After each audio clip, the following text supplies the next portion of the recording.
Critical race theory analyzes colonialism and reflects on systematic legacy of racism. Can CRT be useful in empowering the Muslim community? CRT is started off as a legal theory, addressing legal issues that could be righted within the legal sphere, and then it got transformed and taken up into the social sphere. And the basis of it all actually goes down to a particular philosophy which is materialistic at its core, and it's anti-religion.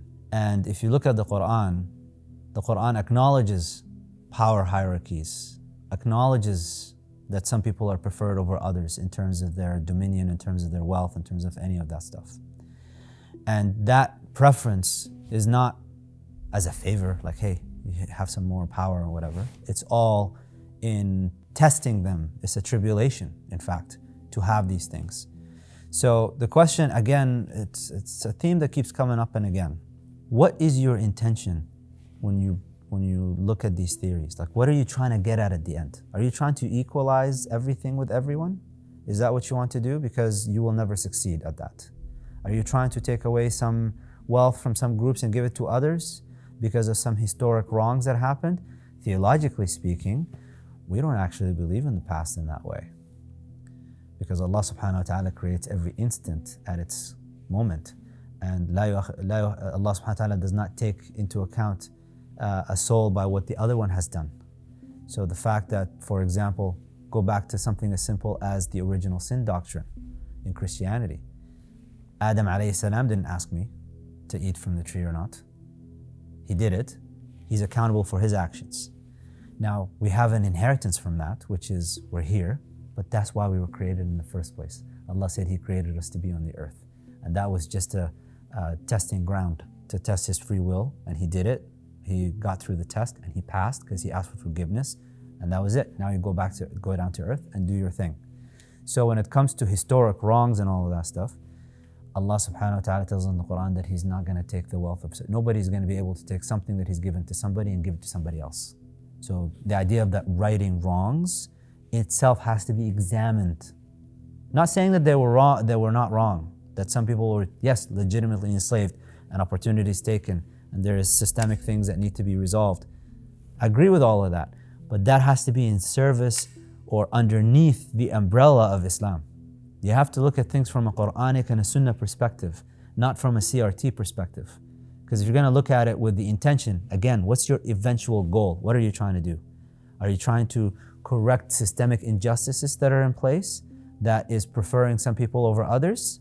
Sure, that's fine, we can do that. If you're going to see that there's some activities that are taking place that are causing some people to be disadvantaged, and you're trying to identify that, sure, correct it. But the idea that you're going to go back in historical kind of terms and try to equalize the playing field for everybody, there's an element of stuff that can get me in trouble, but whatever. An element of envy that is involved in this. That some people have been given certain gifts in life to test them with these gifts and see what they do with it. That Allah subhanahu wa ta'ala has chosen some individuals to have abilities that others do not. What is your eventual goal? Are you trying to get to absolute equality of everything with everyone? Well, the Quran explicitly tells you that's not happening and that's not how Allah created it. So then what? If that's not what your goal, what is your goal? So there's some elements that sure we can agree with, but ultimately everything has to be underneath the light of the Quran and the Sunnah. You always have to go back. I mean, I just love this statement from Al-Akhdari because this is the first text that I ever studied. And this statement is smack dab in the middle of it. وَلَا يَحِلُّ لَهُ أَن يَفْعَلَ فِعْلًا حَتَّى يَعْلَمَ حُكْمَ اللَّهِ فِيهِ وَيَسْأَلَ الْعُلَمَاءِ. So this, Imam Al-Akhdari says in this text on Maliki fiqh, it is not permissible for the individual to undertake an action before knowing what the ruling of Allah is on it. Well, for me, knowledge is action as well. And CRT is a type of knowledge, and you have to put that underneath. What does Allah and His Messenger say about these things? Allah created you. And He sent you His Messenger ﷺ. And He commanded the Messenger ﷺ to follow the Prophets, and He commanded us to follow Him and to follow the Prophets as well.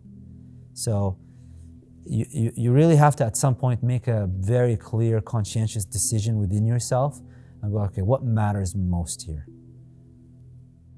So we can use some elements of CRT within the umbrella or under the umbrella of Islam. You can take some tools, not the theory. It's a theory that is based on an ideology that is anti-religion. But some of the tools they have can be helpful. So I can take the tools and use them for my purposes. Evolutionary theory, philosophically speaking, is rotten to the core because it is anti-religion. It is anti-God. It is an atheist ideology. But it has some tools. It has some valid statements.